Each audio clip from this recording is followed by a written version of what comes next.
Unapologetically Woman. I'm Kamisha Powell, and today we are celebrating phenomenal women all across Kentucky who make no apologies for their perspective or the impact that they are making in the community. Today we are celebrating Linda Blackford. Linda is a wife, a mom, and an award-winning journalist for the Lexington Herald-Leader. Unapologetically Woman, Linda Blackford, that's you! Welcome to the show. Thank you so much. It's great to be I'm so here. excited to celebrate you today. Thank you. So let's start with what got you to Kentucky. I understand you're from Charlottesville, Virginia. Tell me about that, childhood growing up. My dad worked at UVA. Don't want to say UK. UVA, and I went there for school, and he was from there, so I grew up with a lot of family around. And then but I knew I was interested in journalism and worked on the school paper at UVA. And it's a long story, but I was in West Virginia working for the Charleston Gazette and covering education. I've always been interested in education. Stories and issues. And so this job opened up here to cover all of Kentucky under the Kentucky Education Reform Act, which now people don't even hardly know about, but it was a really big deal in the 90s because it was the state law that overturned, basically reformed all of Kentucky's schools by changing the way they funded them, changing the way they taught in them, changing the way they hired people, everything. So it was just this amazing opportunity. And I came here and got the job and started working, and then I met my husband, and that's why I've been here so very long. So I know that your biggest title that you hold is mom. Tell us a little bit more about that and how that may have influenced your writing and education work. Okay, well, so I have 3 boys, and now they are 19, 16, and 13. Oh, wow. So it's kind of crazy. At my house. Yeah, I should have known because my husband's one of 4 boys, so I should have known it was going to be all boys. And I come from a total matriarchy, only women, really only women, and so it's been a learning curve, a big learning curve for me. But yes, I mean, I always knew I wanted them to be part of the public education system here, which is what I grew up in as well. And so it's just always been really important. And I think Kentucky had such a unique opportunity with what it did. It showed so much bravery and so much innovation with Kara. And so I wanted my kids to do that. They have been through the Fayette County schools. 2 have done magnet programs, and 1 has just gone straight through. He's going to be a rising senior at Bryan Station High School, and so it's been great. I think Lexington's a great place to raise kids. So how did that differ from your life in Virginia? Actually, Lexington and Charlottesville have a lot of similarities because they're both university towns. So the university is the state flagship university. They are a big footprint. Lexington's lots bigger. It's about twice as big as Charlottesville. So it has lots more going on in terms of other businesses, the arts, just everything. The horse industry, that's very unique. And so it's different, but I think maybe it's more interesting. It's more affordable. Charlottesville is very unaffordable now because everybody wants to live there. Yeah. But they do. They're sort of on the same latitude. You just drive 7 hours straight east, and you're there, and you just go over the mountains, and it's there's a lot in common. You don't feel that different between the two. So with being in Lexington and you being a journalist, how is the opinion pieces that you write different from what you may have written back in Virginia? Well, so I was a reporter here from 1997 to 2018. So I had a lot of time to be just a reporter. And I think it is totally different because I can really say what I think now. And you really can't. As a straight up journalist, you really are not supposed to show your opinion. You want to get both sides. You want to make things very as objective, as fair and accurate as you can. I still try to be fair and accurate. I bring all of my newspaper reporting skills to opinion columns, and so I do a lot of reporting for them. So I find out the facts. But then I get to say, here are the facts, and here's really what you should think about them. So it's a very liberating. It's a little scary sometimes because I say things that a lot of people in Kentucky do not like. Exactly. And how do you get that bravery? Like, where does that come from? Oh, I don't know. I mean, it's, I don't know. I mean, I don't think it's brave. I just think that I've been given the privilege of a platform.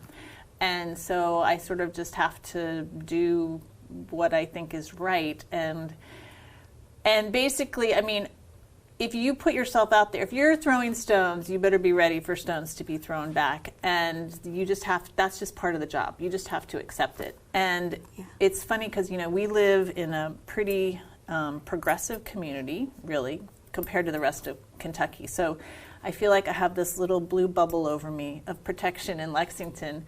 And then outside of Lexington, there's lots of people who get very angry with me. But not... I think people on the whole, though, are very polite, and they disagree. And in fact, I have started some dialogues with people who write in to disagree, and I write them back, and I think a lot of people just want to be heard, and they like it when people respond to say, why do you think this? What is behind this? And here's what I was thinking about. What were you thinking about? And I think people really want to just be heard. Have you ever dealt with any aggressive pushback from any of your articles? Yes. And how did you deal with that? I mean, some people are just clearly very aggressive and angry, and there's just no point in engaging. And when you see it, you know it more. You know, you could just tell, like, I'm not going to get anywhere with this person. And so basically, I just say you're welcome to your opinion. You can write a letter to the editor if you feel that strongly about it. And so then I pretty much drop it. You know, people sometimes will call my boss and complain, but because I'm an opinion writer, it's my opinion. That's what I get to do, and so there's really very little they can say. Yeah, and I know some topics are education and race and politics. Where does that passion come from for you to be able to write about that? So my dad was a journalist who covered politics, and then he went into politics. He was a spokesman and a speechwriter for the governor of Virginia when I was very small. And so politics were just the air we breathed. I mean, really, it was always a topic of conversation in my house from when I was born on.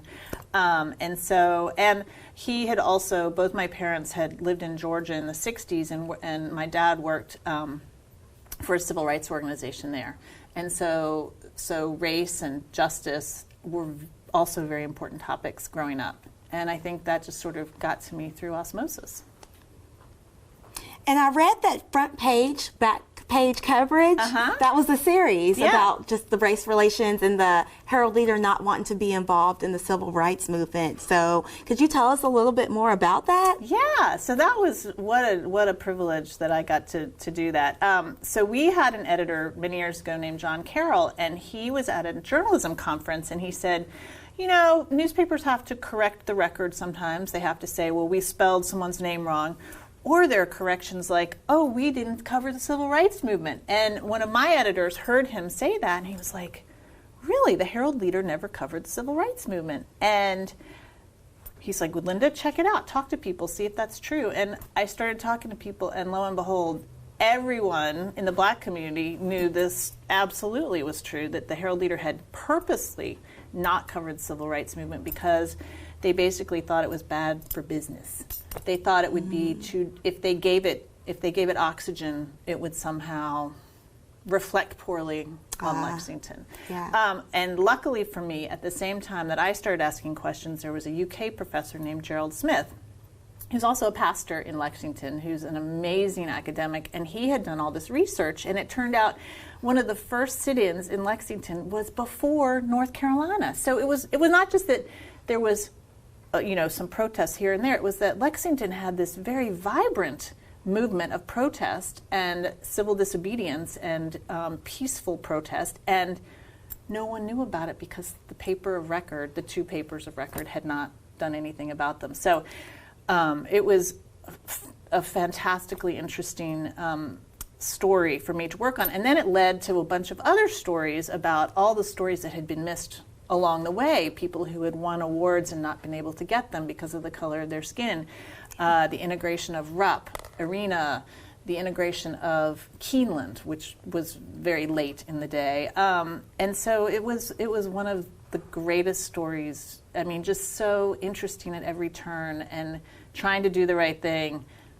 Obviously too little too late, but we wanted to set the record straight. Yeah, and did you feel like that was risky at all with how the Herald-Leader had normally been and just the change in the culture? Yeah, I think so. What had happened between this 1960s and I guess it came out in 2004, is that both the Herald-Leader had been bought by a corporate chain. That's not always a great thing for newspapers, but what it did is it took it away from local control. So basically, the publisher of the papers from the old days used to like sit down with the guys at Idle Hour Country Club and decide who was going to be mayor. Like, it was very much of an old boys club. And they decided what happened in Lexington. When the Knight Ridder bought the papers, they took that control away and started focusing on what's really the best, what is the best journalism? How can we describe what's going on here? They didn't think about things like, well, what's good for business? How can we keep our power? Because they didn't care about that. And so I think that was a huge improvement for the Herald-Leader. It became a much better paper, won a couple Pulitzers, investigated the UK basketball team. And so I think most people were really happy to see it. I think the Black community really welcomed it because it was finally admitting that it had been wrong, because it was an apology, to the community and to try and set the record straight. And that was back in 2004. Do you feel like from there up until now your writing has changed or maybe has gone in a specific direction due to that series? Oh, absolutely. Because we keep thinking, like, what are we missing? What are we missing now? Like, what have we not covered that we need to cover? And there's lots, of course. So the bad side of corporate ownership is that with the decline of daily newspapers, we've lost people. We have very few reporters, so we're missing stories all the time. But I do constantly think about that. Like, what are we going to be apologizing for 20 years from now? How can we do our job better so these kinds of things don't happen? And do you feel like the community, especially the Black community, is more receptive to your work? Because I hear your name in the community and just Really? Linda Blackford, her writing her opinion piece. And I feel like nice. from there in 2004 and your writing up until now, do you Receptive? feel like people are more receptive to your writing? I mean, I hope so. I feel like I hope I would be humbled to think that I could be an ally, but I also don't want to presume anything. I feel like these are the issues that we have to talk about, we have to write about, and so I hope so. But I don't know. I don't know. You don't want to be like, oh yeah, that's me. I do think the newspaper still, even though it's diminished greatly, I think we still have an important role to play in the community. Okay.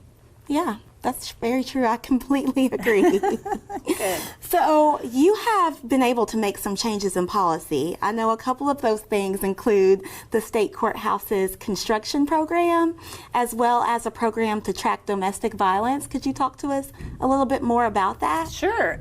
So for a while after I covered state education, I was on an investigative team. So we did a bunch of stories. One of them was about the state courthouse building program, which turned out to have been basically steered in the direction of a couple of big firms. And they were building these courthouses that these little communities couldn't afford. Like, they were unnecessary. So we kind of put a stop. After we exposed all the double dealing, the conflicts of interest, they had to stop and change the way they had done. Unfortunately, they'd already built a lot of the courthouses.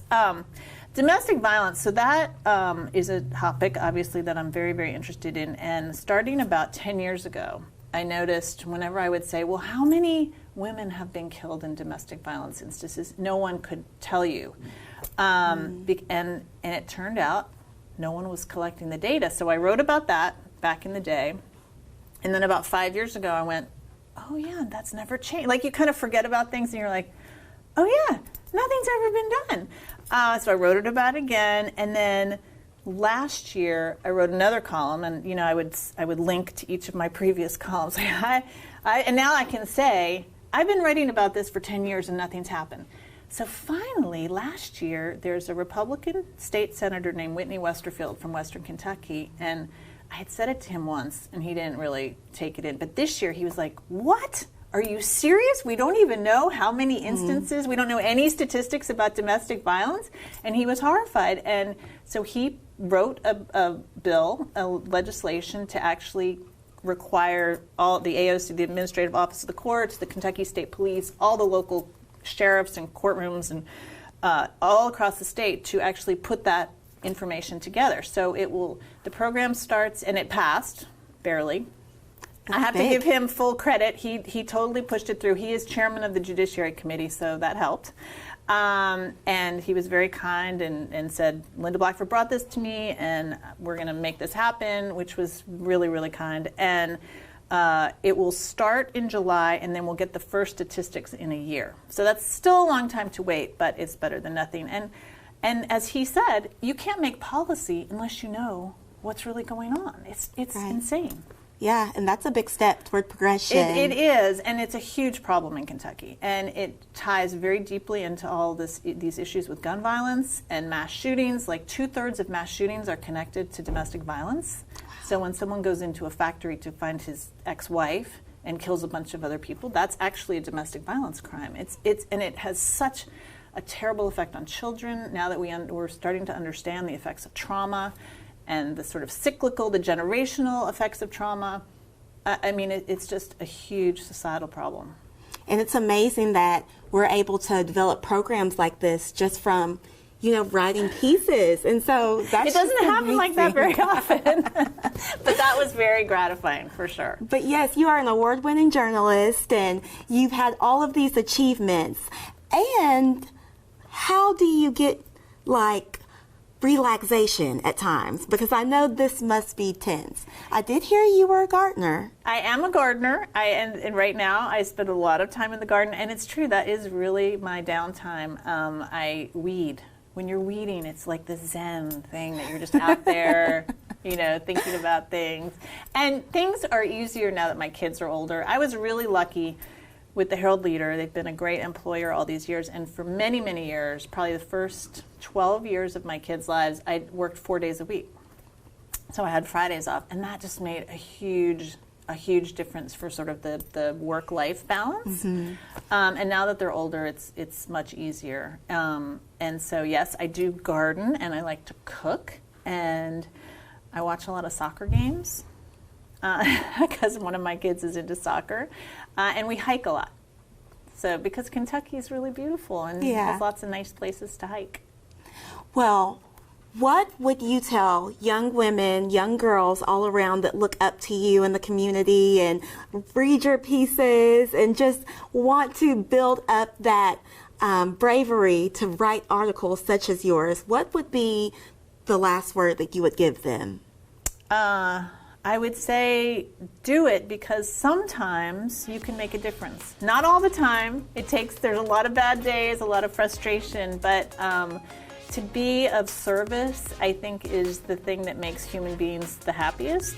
And to participate and contribute, even in the smallest ways, is a great way to work and live.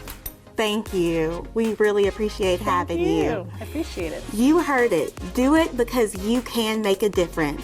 Join us later for other phenomenal women that are making changes in Kentucky and all around the community. We look forward to you joining us for another Unapologetic Woman series.